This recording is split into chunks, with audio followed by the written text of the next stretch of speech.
Hello and welcome to PUBH 612, Designing and Evaluating Public Health Interventions. My name is Amanda Nace and I'm going to be your professor this semester. So this is the summer session, the 5-week course, which is going to be a little bit intense. But I wanted to take a quick minute before we get started to introduce myself to you, and then I'm going to walk us through the syllabus and show you a little bit of the Blackboard site so that you're hopefully familiar with all the content before we get started. So a little bit about myself. I'm a PhD student in the Health Policy and Management track at CUNY SPH, and I'm doing my dissertation on HIV viral suppression among women of color in the United States. Prior to coming to CUNY, I was working with the CDC in Namibia on their PEPFAR program. And prior to that, I did some domestic work. I was in the Peace Corps.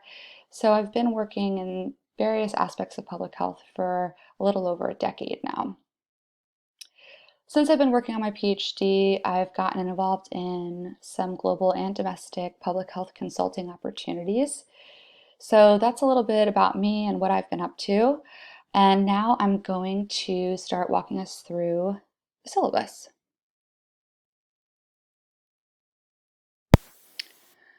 Okay, so here you should see the PUBH 612 summer syllabus. Here is my email, and that's the best way to reach me. So I don't have any official office hours, but if you have anything, any questions, or you want to set up a time to chat with me, we can schedule a Zoom call. This is the best way to reach out to me in my email. This is a brief course description, and as you know, there are no course prerequisites, and the course is going to be entirely online. There is one required text for this semester. It's the Issel and Wells book, and it's going to be the 4th edition. Here on the following page, we have the program competencies, the course learning objectives, and the assessment methods. This is just a table summarizing these things, but I'm going to jump down a little bit and get right into the assignment descriptions. Okay, so here we see the first course assignment is going to be an individual health data assignment. I'm going to ask you to fill out a table comparing the rates of 3 different diseases in Central Harlem, Manhattan, and New York City. And once you've found the data and completed the table, I'm going to ask you to write a narrative describing the health issues, comparing the rates, and developing a list of stakeholders who you would potentially want to work with if you're going to respond to that health issue.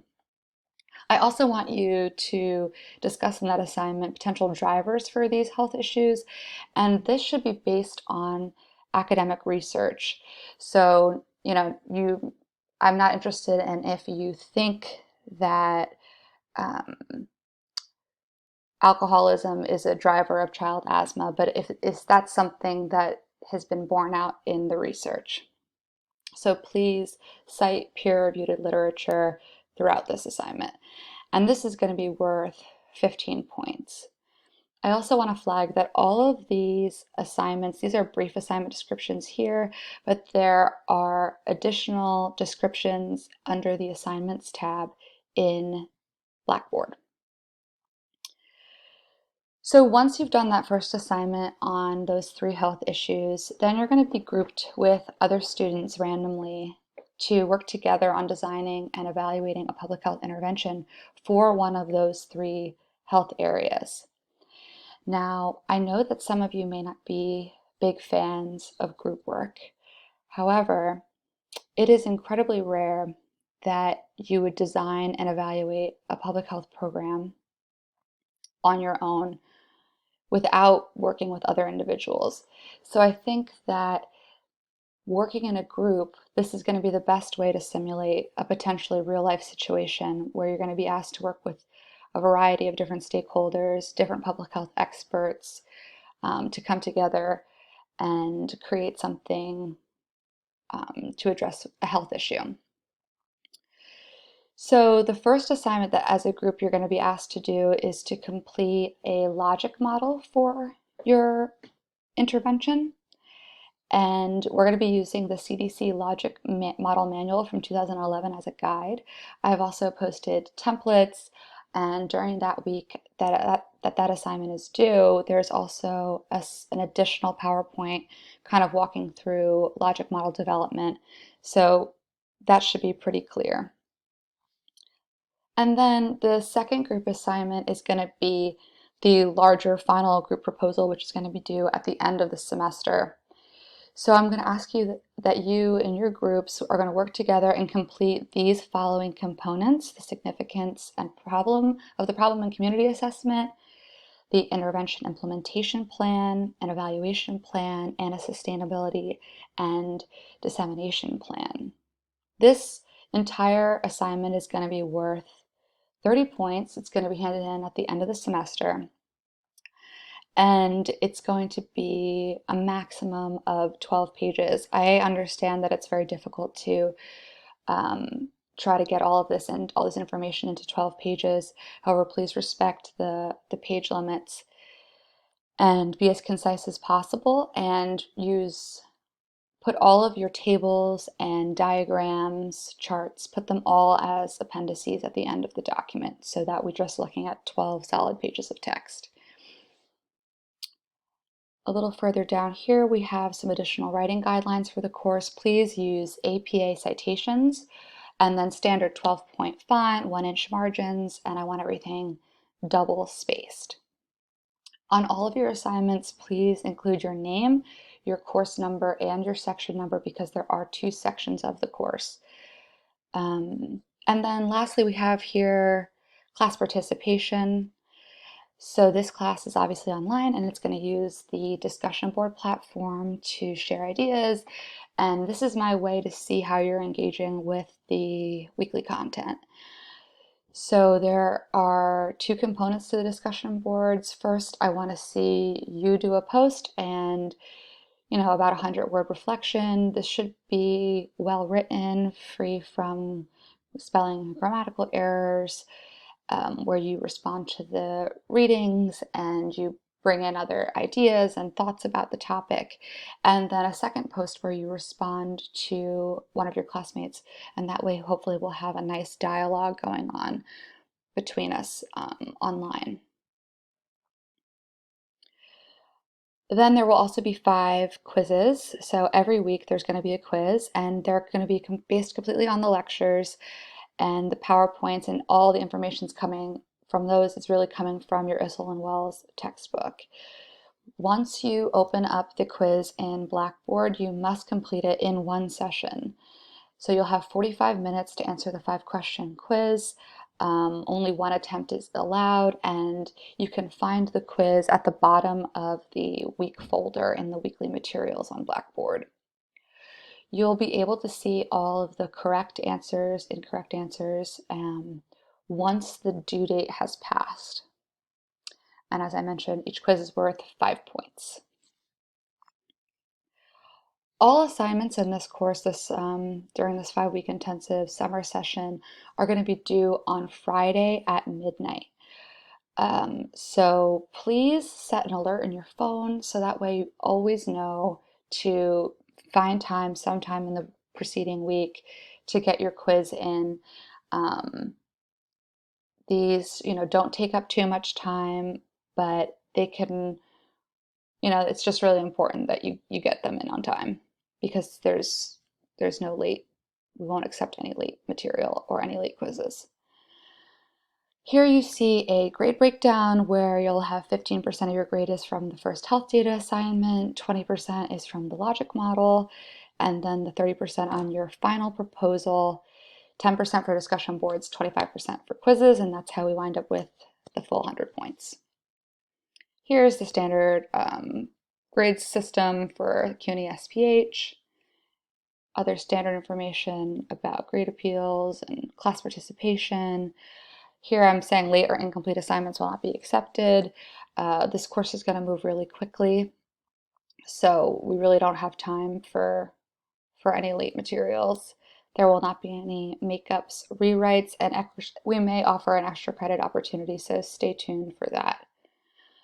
Expectations of students are pretty standard. I want you to be respectful of each other's opinions, especially in the discussion board posts, and I expect that you all know how to do academic writing and give credit where credit's due. Obviously, plagiarism, cheating won't be accepted.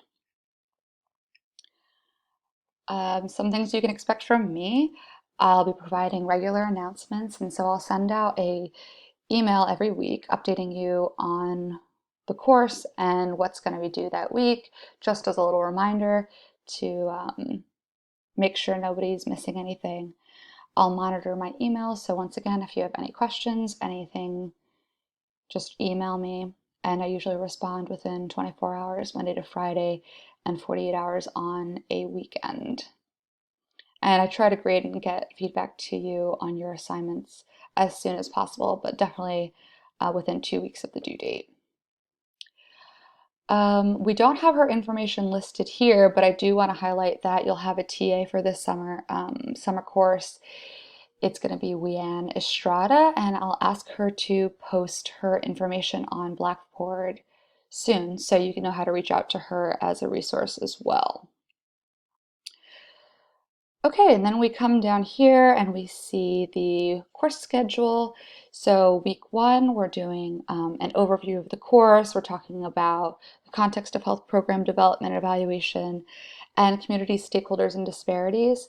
And then you'll see over here the readings and assessments, what I want you to do for that week. You'll see I always have things broken down into what I want you to read, watch, and then ultimately do.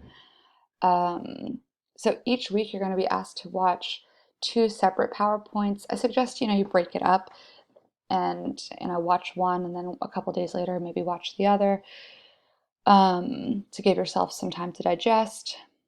The first week you'll have to do your first quiz and post a discussion board post about yourself. Then we go down to week 2, and you can see that we're talking about community health assessment for program planning and some public health methods overview. And these Kretzmann and Sharp articles here that I'm asking you to read in addition to your Issel and Wells chapters, I really hope you read these carefully. Almost every time that I've taught this course, people particularly love these articles. They do a really great job of highlighting how we can take an assets-based approach to designing public health interventions when we typically come at things from a needs-based approach. And so these readings this week are really interesting, and I hope you like them. So during that second week, your first assignment, that health data assignment, is going to be due, your second quiz, and your discussion board post again. Week 3, we're talking about program theory and program objectives and setting targets, and they're going to have a quiz and a discussion board due. And then week 4, we get into that logic model content, and the logic models due, as well as quiz 4 and discussion board 4. And then we're already at the end of the course, week 5, chapters 11 and 12. Read those, watch those. Read chapters 11 and 13, and then watch the 11 and 12 PowerPoints. And the final proposal's due, quiz 5's due, and your discussion board is due. So it's going to go by really quickly. Let me now take you to the Blackboard page. I just want to quickly show you. Okay, so here we are, summer, week 1. Over here, for those of you who haven't used Blackboard before, here's your little home screen where you're going to be able to find all the tabs, all the information that you need, weekly announcements. You can click on here and see the instructor, that's myself, the syllabus. The syllabus shouldn't change too much, but if it does, I'll always upload the latest version here. And then the weekly materials tab, this is where the heart of your materials are going to be located. So you can click on week 1, And here you see a little overview of the topics and tasks for the week, the first PowerPoint I want you to watch, articles I want you to read, additional materials, maternal mortality video, and at the very bottom, quiz one. Okay. Other key things I just want to highlight for you on Blackboard. Here's the discussion board where we're going to be engaging with each other. Your assignments descriptions are all here. However, once I make some of these assignments, group assignments, see, you can see them here under, because you're in my screen view, but once I group you into groups, all this information is going to be under the Groups tab. Okay, so we come over here, Groups, and here is no groups yet, but you'll be able to see your group members once they're listed. And I'll also post on the main homepage here a link with all of your information, your email, so that you can easily connect with other students in your group.